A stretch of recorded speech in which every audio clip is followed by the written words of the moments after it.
everybody, it's John here from VidGamiac.com. Welcome back to another episode of VidGamiac vs. Imports. Today we're playing another visual novel, 11 Eyes CrossOver.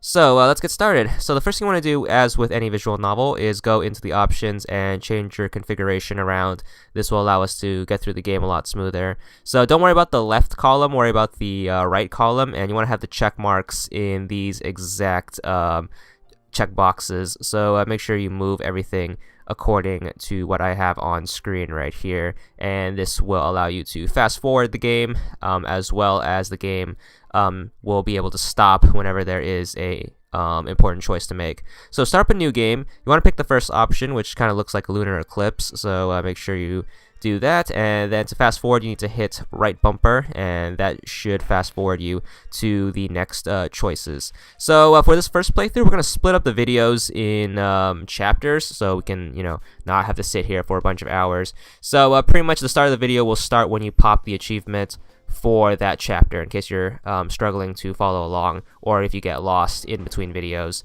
So you get the first achievement right there for pretty much starting chapter 1. You get the achievements for starting the chapters instead of beating the chapters in this game, which might get a little confusing, but bear in mind, just use the achievements as kind of bookmarks between chapters, I guess. So there's going to be one choice during this chapter. You just have to make it like normal. It's going to be your regular list of choices, usually 1 through 4, and you have to pick the right one. So after you do that, you just fast forward to the next choice. However, this game requires you to view all of the bad endings as well, so there's going to be a lot of quick loading, which is basically, it'll send you back to the previous choice from the main menu.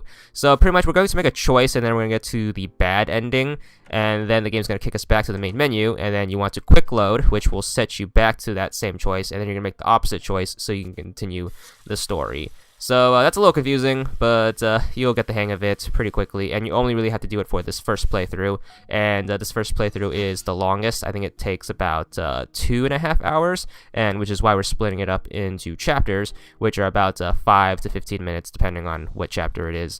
But enjoy the guide, and we'll be back at the end so I can explain how the quick load thing works.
Alright, after making the choice, you are pretty much going to fast forward to the point of the game where you get a bad ending, which looks like this. It's pretty much a game over screen.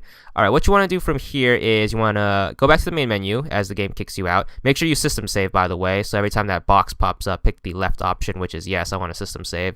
Then go to continue, then go to quick load, and then just quick load whatever the last file is. So it'll go 1 through 50, and it will always be the last choice you made. So they'll send you back to the choice, and then you just have to make the opposite choice. Choice 1, and that'll allow us to continue the story. That's going to be it for Chapter 1. Stay tuned for Chapter 2, where we'll pick up exactly where we left off, and that's all there is to it.